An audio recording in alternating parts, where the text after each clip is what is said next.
Casagrande Padana è alla ricerca di 2 punti che potrebbero consentirle di blindare la salvezza. Che settimane, vediamo Angela Prela, la capitana, avanza imperiosamente nel tentativo di impostare l'azione offensiva. C'è stato il recupero palla da parte di Engel e c'è il gol da parte di Emma Salvaro. Ancora Okorie, Tanic per Prela, di nuovo Tanic, attenzione Engel, attenzione il suo tiro ficcante, sta Borrini. Tanic è scoccato intanto il 20esimo, 11-8 per la Casagrande Padana. Attenzione Edoarda Engel, che cosa si è inventata? Attenzione, gli arbitri hanno le mani alzate. Casagrande ha bisogno di un tiro quanto prima, ci prova Marianna Orlandi e va a trovare dall'ala Marianna Orlandi il più impensabile dei gol.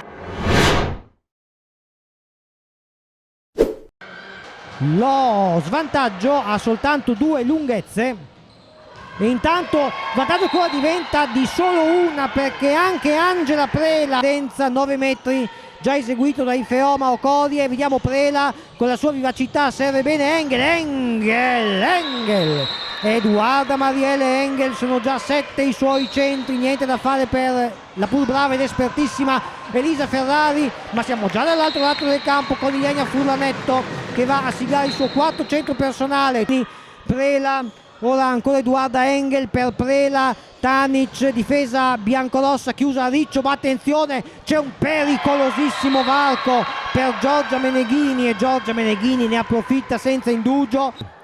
Per Meneghini, Tanic, Prela, attenzione a Emma Salvaro, Furlanetto gira bene per Marianna Orlandi per Franco è liberissima, e c'è il gol, Annabel Egianrua sta in questo sabato 15 marzo, quando sono le 19:46, Franco si gira, si divincola bene, il gol di Francesca Franco, cosa non ha inventato. Vediamo ora Tanic non azzarda il tiro, ci prova Meneghini e Giorgio Meneghini va a segno.